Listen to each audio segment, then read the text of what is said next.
Hello chess fans, this is Rick from Chess to Impress. This video is about young grandmasters, very young grandmasters. Look at this table.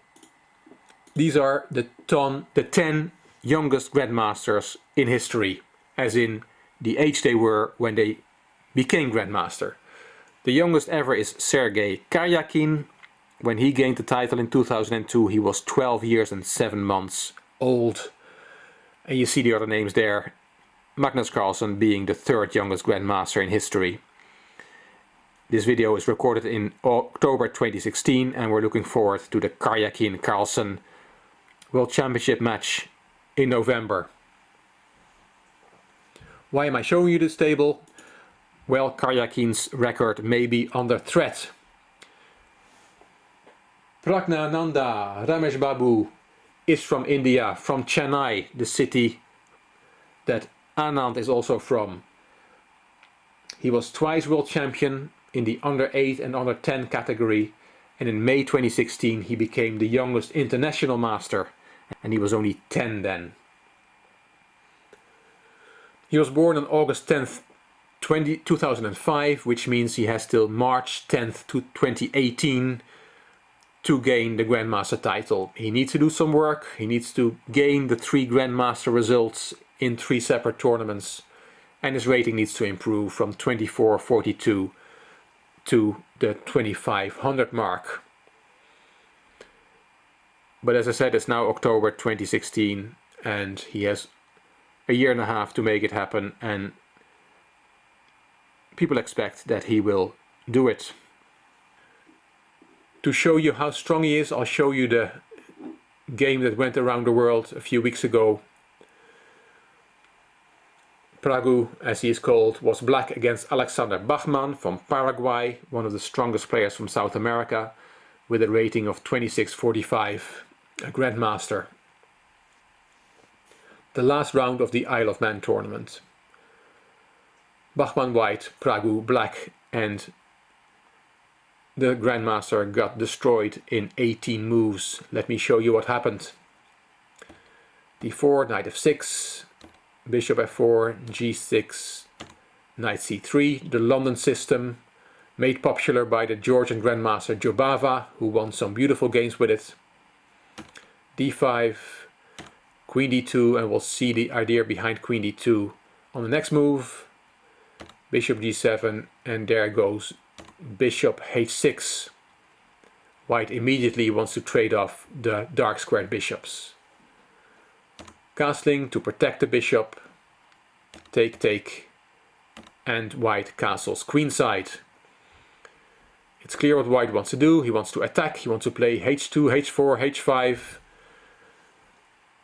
The good thing is that there is already a pawn on g6, which we call a hook. So white will be quickly able to attack the protection around black king. But in this game it will not come off the ground. In the final position, that h-pawn will still be glued to the h2 square. c5, Praggu understands what white's plan is, and he knows he has to counter-attack on the queen side. Always very exciting when both kings are on opposite sides of the board. Probably d takes c5 is a better move here, and then, for example, queen a5, king b1. But Bachmann played e2, e3, knight c6, and again taking on c5 is probably the best way for white to play, but he played f3 instead. A more slow approach to develop his attack on the king side. c4, much more dynamic than taking on d4. Black is going all out against white's king. e4, and now Praggu sacrifices a pawn with b7, b5. Taking the pawn is too dangerous. For example, knight takes, rook b8, attacking the knight, knight back, and queen b6 with a strong attack for black. So Bachmann played e takes d5, knight b4, and now he decided to take on b5. which is even more risky than 2 moves ago. Knight takes a2 check, king b1. It looks for a second that the knight is trapped on a2, but it is not, because after queen takes d5, white cannot take on a2 because of c3 check, attacking the queen.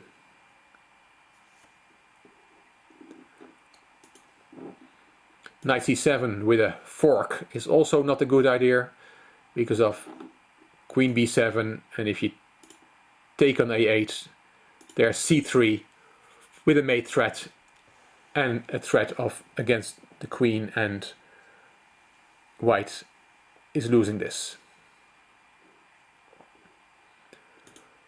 What white should have played here is knight c3, and I'll give you a possible variation. Knight takes, queen takes, bishop a6 protecting the pawn, queen a3, queen d6, queens could be swapped, knight e2, knight d5, and black is better in this ending. His pieces are more active. White still has to complete its development. But this was not White's day, this was not Bachmann's day. He played knight a3, and there's a video on the internet where Praggu analyzes this game for the public straight after having played the game, and he said that after knight a3 he saw all the variations, he saw that he was winning. He saw that his attack against White's king would be successful. c3, strong move. If the queen flees, that's also hopeless for White. For example, knight b4, bishop c4, queen b7, and the attack is very, very strong. Bachmann took on c3, opening his king to the avalanche of black pieces. Rook b8 check, king a1, queen a5, attacking the knight, king takes a2, protecting the knight, knight d5. All black's pieces are coming together in an attack against White's king. Bishop e2, what else is there? There's nothing else. And after bishop e6, bringing another piece into the attack, White resigned because he's being checkmated. For example, c4, knight b4 check, king b2, knight d3 double check, king a2, bishop takes e4 check, king a1 only move, and queen takes a3 checkmate.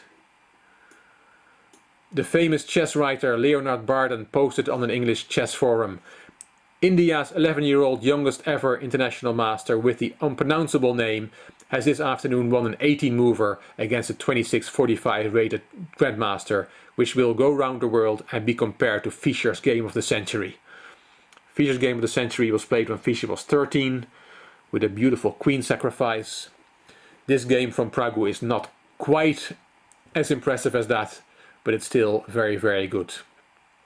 We often say of Magnus Carlsen's games and Bobby Fischer's games that they make it look easy, that it looks like the opponents just fall over, which of course is not the case. It's just very, very strong play. And the same can be said about this. It looks like this strong Grandmaster is just falling over very easily, but of course it is because of the strong play from the 11-year-old prodigy. As I said, there's a good chance that he will become the youngest Grandmaster in history. If he does, I will make sure to devote a video to it. Hope you enjoyed this one. If you did, please give it a thumbs up. Please subscribe to my channel. This is Rick from Chess to Impress. Thank you for watching.